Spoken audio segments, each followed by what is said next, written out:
Oke, baik, selamat siang Bapak atau Ibu dosen serta kawan-kawan yang melihat video ini.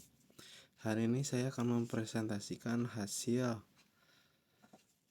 kebahasaan terhadap salah satu dokumen kenegaraan paling penting, yaitu pidato Presiden Insinyur Haji Jokowi Widodo pada sidang tahunan MPR RI tahun 2023. Pidato yang berdurasi lebih dari 27 menit ini saya pilih karena merupakan tolak ukur tertinggi penggunaan bahasa Indonesia dalam konteks formal.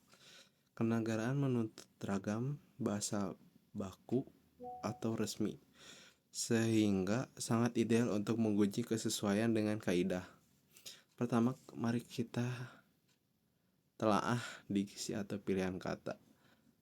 Diksi yang digunakan sangatlah baku, terbukti dari penggunaan istilah teknis yang tepat. Namun ada variasi gaya berupa penyisipan istilah asing. Misalnya, perhatikan saat Presiden membahas isu global di menit 99:45. Produktivitas nasional kita. Selanjutnya, peluang besar yang kedua adalah international trust yang dimiliki.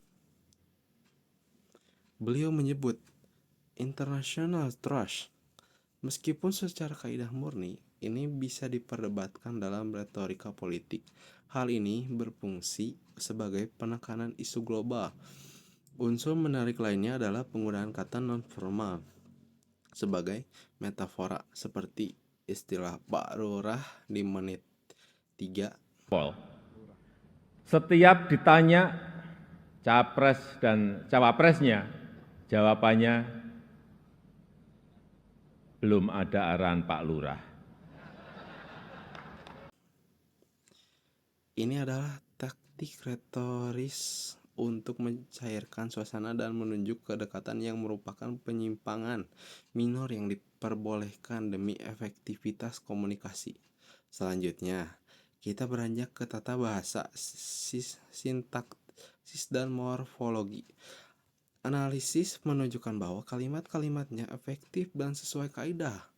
Ambil contoh saat Presiden membahas sumber daya manusia di menit 13:28. Kita telah berhasil menurunkan angka stunting. Akan kembali memilikinya.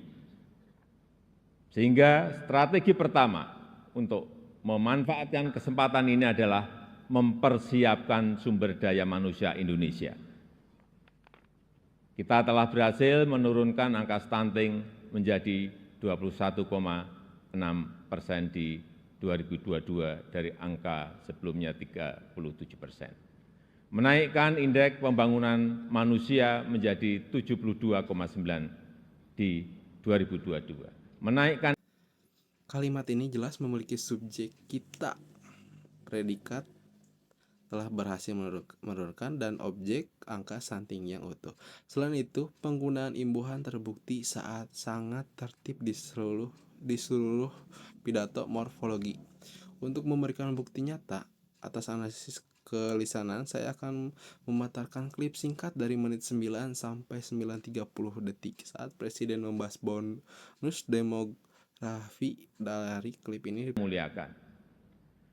Bonus demografi yang akan mencapai puncak di tahun 2030-an adalah peluang besar kita untuk meraih Indonesia Emas 2045. 68% adalah penduduk usia produktif.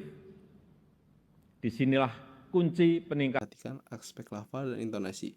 Presiden menunjuk artikulasi yang sangat jelas. Penggunaan jeda beliau sangat tepat seperti yang terdengar sebelum kata peluang besar kita di menit 9:27. Akan mencapai puncak di tahun 2030-an adalah peluang besar kita untuk meraih Indonesia Emas 2045. 68% adalah penduduk usia produktif. Disinilah kunci peningkatan. Bertindak sebagai penanda batas kalimat secara lisan yang membantu kita mengikuti alur berpikir beliau dengan mudah. Sebagai kesimpulan akhir, menjawab pertanyaan utama, dari tugas ini, pidato Presiden Jokowi Widodo sangat sesuai dengan kaidah bahasa Indonesia. Kesesuaian ini didukung oleh ragam bahasa baku, diksi yang teknik, struktur kalimat yang efektif, dan penyampaian lisan artikulatif. Oleh karena itu, pidato ini dapat kita jadikan model penggunaan bahasa Indonesia yang baik dan benar. Oke, sekian, terima kasih dari saya. Wabillahi taufiq wal hidayah. Wassalamualaikum warahmatullahi wabarakatuh.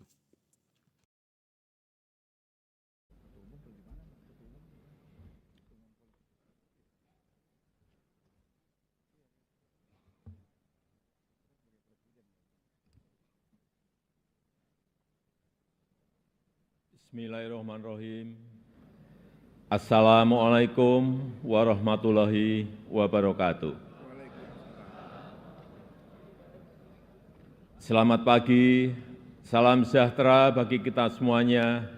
Shalom, Om Swastiastu, Namo Buddhaya, salam kebajikan. Yang saya hormati Wakil Presiden Republik Indonesia, Bapak Profesor Dr. Kyai Haji Ma'ruf Amin beserta Ibu Wuri Estu Ma'ruf Amin. Yang saya hormati Ketua, para Wakil Ketua dan para anggota Majelis Permusyawaratan Rakyat Republik Indonesia. Yang saya hormati Ketua, para Wakil Ketua dan para anggota Dewan Perwakilan Rakyat Republik Indonesia. Yang saya hormati Ketua, para Wakil Ketua dan para anggota Dewan Perwakilan Daerah Republik Indonesia. Yang saya hormati Ketua, para Wakil Ketua dan para anggota lembaga-lembaga negara. Yang saya hormati Ibu Profesor Dr. Hajah Megawati Soekarno Putri, Presiden Republik Indonesia kelima.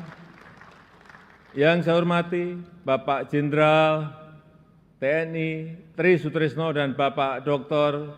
Haji Hamzahas. Yang saya hormati Bapak Haji Muhammad Yusuf Kalla beserta Ibu Hajah Mufidah Yusuf Kalla. Yang saya hormati Ibu Hajah Sinta Nuriyah Abdurrahman Wahid. Yang saya hormati Yang Mulia para Duta Besar negara-negara sahabat dan para pimpinan perwakilan badan dan organisasi internasional. Yang saya hormati para Menteri Kabinet Indonesia Maju, Jaksa Agung, Panglima TNI dan Kapolri, serta Kabin. Yang saya hormati para Ketua Umum Partai Politik, Bapak, Ibu, saudara-saudara sebangsa dan setanah air, para hadirin yang saya muliakan. Kita saat ini sudah memasuki tahun politik. Suasana sudah hangat-hangat kuku dan sedang tren ini di kalangan politisi dan parpol. Setiap ditanya capres dan cawapresnya, jawabannya belum ada arahan Pak Lurah. Saya sempat mikir, siapa ini Pak Lurah? Sedikit-sedikit kok Pak Lurah. Belakangan saya tahu yang dimaksud Pak Lurah ternyata saya. Ya, saya jawab saja, saya bukan lurah. Saya adalah Presiden Republik Indonesia. Ternyata Pak Lurah itu kode. Tapi perlu saya tegaskan, saya ini bukan ketua umum parpol, bukan ketua umum partai politik, bukan juga ketua koalisi partai. Dan sesuai ketentuan undang-undang, yang menentukan capres dan cawapres itu adalah partai politik dan koalisi partai politik. Jadi saya ingin mengatakan itu bukan wewenang saya, bukan wewenang Pak Lurah, bukan wewenang Pak Lurah. Sekali lagi, walaupun saya paham ini sudah menjadi nasib seorang presiden untuk dijadikan paten-patenan dalam bahasa Jawa, dijadikan alibi, dijadikan tameng, bahkan walau kampanye belum mulai, foto saya banyak dipasang di mana-mana. Ya, saya harus ngomong apa adanya. Saya ke provinsi A, ada. Ke kota B, ada. Ke kabupaten C, ada juga. Sampai ke tikungan-tikungan desa saya lihat, ada juga. Tapi bukan foto saya sendirian. Ada di sebelahnya bareng capres. Ya, saya kira menurut saya juga enggak apa-apa, boleh-boleh saja. Bapak Ibu yang saya muliakan, posisi presiden itu tidak senyaman yang dipersepsikan. Ada tanggung jawab besar yang harus diemban, banyak permasalahan rakyat yang harus diselesaikan. Dan dengan adanya media sosial seperti sekarang ini, apapun bisa disampaikan kepada presiden. Mulai dari masalah rakyat di pinggiran, sampai kemarahan, sampai ejekan, dan bahkan makian, dan fitnahan, bisa dengan mudah disampaikan dengan media sosial. Saya tahu ada yang mengatakan saya ini bodoh, pelongo-pelongo, tidak tahu apa-apa, Fir'aun, tolol. Ya enggak apa-apa. Sebagai pribadi saya menerima saja. Tapi yang membuat saya sedih, budaya santun dan budaya dan budi pekerti luhur bangsa ini kok kelihatannya mulai hilang. Kebebasan dan demokrasi digunakan untuk melampiaskan kedengkian dan fitnah. Polusi di wilayah budaya ini, sekali lagi polusi di wilayah budaya ini sangat melukai keluhuran budi pekerti bangsa Indonesia yang besar. Memang tidak semua seperti itu. Saya melihat mayoritas masyarakat juga sangat kecewa dengan polusi budaya tersebut.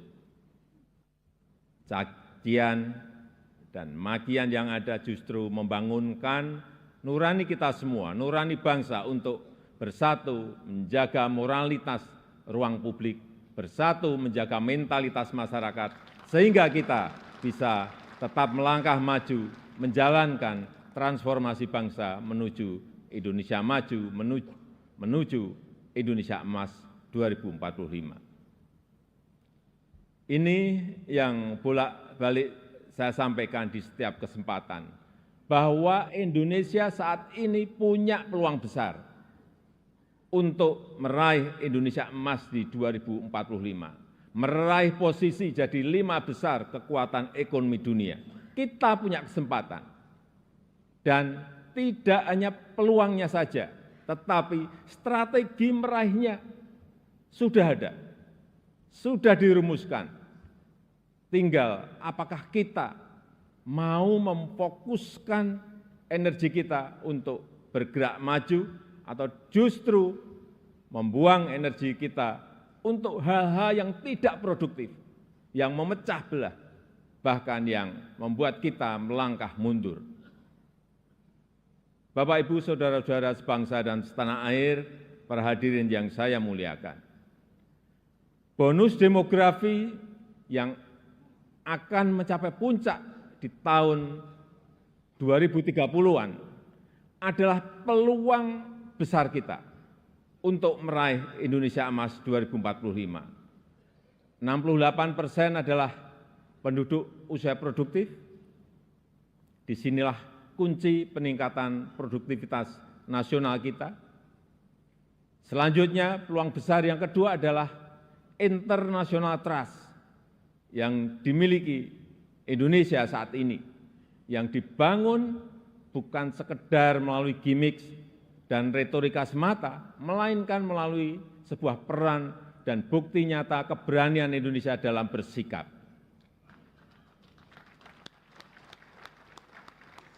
Momentum presidensi Indonesia di G20, keketuaan Indonesia di ASEAN, konsistensi Indonesia dalam menjunjung HAM, kemanusiaan dan kesetaraan, serta kesuksesan Indonesia menghadapi krisis dunia 3 tahun terakhir ini telah mendongkrak dan menempatkan Indonesia kembali dalam peta percaturan dunia. Dan di tengah kondisi dunia yang bergolak akibat perbedaan Indonesia dengan Pancasilanya, dengan harmoni keberagamannya, dengan prinsip demokrasinya, mampu menghadirkan ruang dialog, mampu menjadi titik temu dan menjembatani perbedaan yang ada. Lembaga think tank Australia, Lowy Institute, menyebut Indonesia sebagai middle power in Asia dengan diplomatic influence yang terus meningkat tajam, dan Indonesia termasuk satu dari 6 negara Asia yang mengalami kenaikan comprehensive power. Tapi kemudian ada yang bilang, memang kenapa dengan international trust yang tinggi, rakyat kan makannya nasi. International trust nggak bisa dimakan. Ya, memang nggak bisa. Sama seperti jalan tol, tidak bisa dimakan. Ya memang. Nah, ini contoh menghabiskan energi untuk hal-hal yang tidak produktif. Tapi tidak apa-apa. Saya malah senang, memang harus ada yang begini-begini, supaya lebih berwarna, supaya tidak monoton dunia ini. Bapak Ibu yang saya muliakan, dengan international trust yang tinggi, kredibilitas kita akan lebih diakui. Kedaulatan kita akan lebih dihormati. Suara Indonesia akan lebih didengar, sehingga memudahkan kita dalam setiap bernegosiasi. Peluang tersebut harus mampu kita manfaatkan. Rugi besar kita jika melewatkan kesempatan ini, karena tidak semua negara memilikinya dan belum tentu akan kembali memilikinya. Sehingga strategi pertama untuk memanfaatkan kesempatan ini adalah mempersiapkan sumber daya manusia Indonesia. Kita telah